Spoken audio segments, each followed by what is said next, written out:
Every step we take is telling a story of faith, perseverance, and purpose. Psalm 37:23 reminds us that the steps of a good man are not random. They are divinely ordered. Whether you're walking through challenges, celebrating victories, or seeking direction, God is guiding the way and delighting in your journey. Let's go look at some verses showing us this example.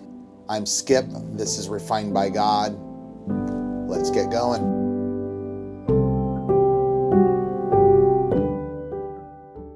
Today's video really got started because of Proverbs 3. I'm a real big fan of Proverbs 3:1 through 12:13, right in there. And the verse that stuck out at me was verse 6, in all your ways acknowledge him and he will make your path straight. And I'm reminded that he is in charge of our path and ensuring that we are doing what we're supposed to be doing, but that it is what his plan is. We see Jeremiah 29:11 that he has a plan for us, and this is him walking it out with us. So I just wanted to look at some scriptures with that, and that starts with Psalm 37:23.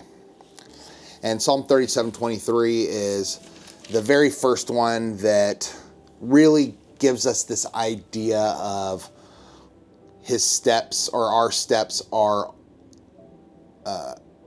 ordained by him. Wow, I'm struggling. Psalm 37:23 says, the steps of a man are established by the Lord, and he delights in his way. When he falls, he shall not be hurled headlong. That's how verse 24 starts. So we see that the steps of a man are established by the Lord. Once we're saved, he has a plan lined out for us. Now, this plan he's had from the beginning of time. Our plan is always the same. For me, it's to be a teacher. My ultimate goal through life was to be a teacher. No matter what, that was my gift that God gave me. We have free will. We can go any direction we want. We can choose what we want to do. But that ultimate goal of being a teacher has always been there.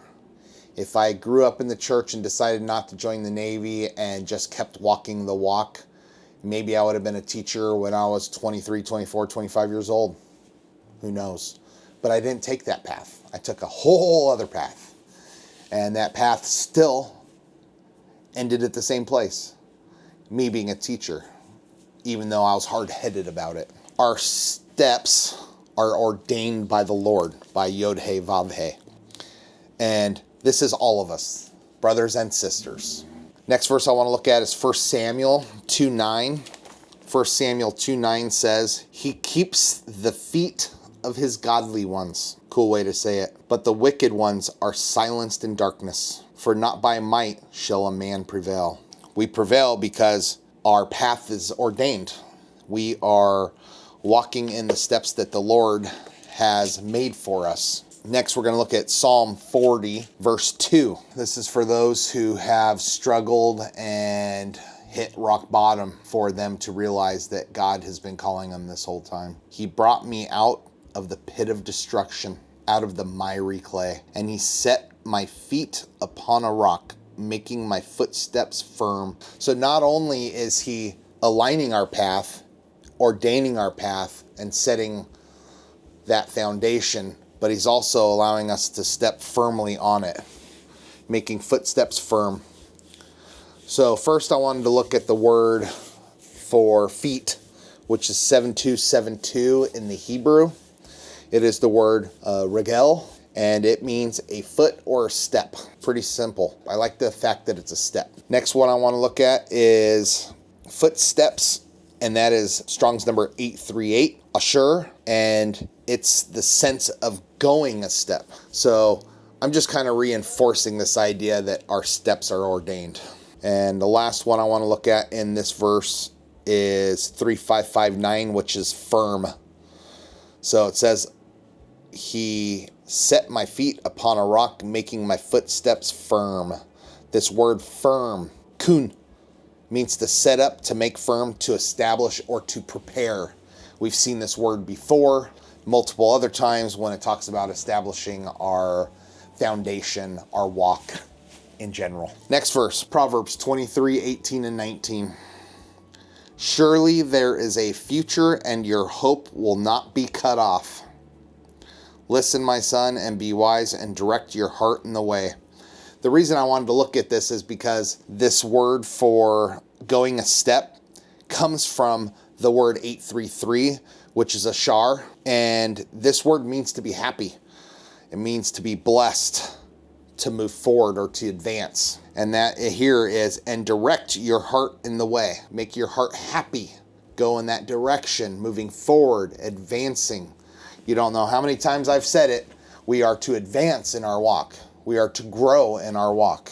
Now we're going to look at Psalm 66:9. Who keeps us in life and does not allow our feet to slip. He does not allow our feet to slip. But that's his slip. His version of slipping. Our version of slipping, we slip all the time. His version is different. I think this is his way of making us not slip and fall back to the point of no return. And last is 119, Psalm 119, verse 5. Oh, that my ways may be established to keep thy statutes. So the steps of a man are ordained. Let's go back and look at 37:23 one last time. The steps of a man are established by the Lord, and he delights in his way. Yet again, another thing to remember is that our steps are established by the Lord. To remember this concept, walk in it and live in that concept. To know once we're saved and we are walking in our gifts, that he has something established for us. I may be able to help if you email. We can talk about things and get to know each other in that aspect of gifts. I've been able to point out what people's gifts are in the past. Really think it's important that we are walking in the gifts that we are given. God has established our steps. He knows what we need to do. We need to learn what he wants us to do so we can build up the church, especially in these times. We need to be able to lean into those gifts, use those gifts for the building up of our church, of our foundation, of those around us, of building up other believers, new believers, to help feed the milk, to feed the meat, to do what we need to do. We are called to walk in gifts. So that is my request today. Let's walk in our gifts. Let's build up the church, especially in these end times. I'm Skip. This is Refined by God. Baruch haba b'shem Adonai. Blessed is he who comes in the name of the Lord. Like, subscribe, pass it on. Thank you for coming as always. I appreciate you more than you can ever know.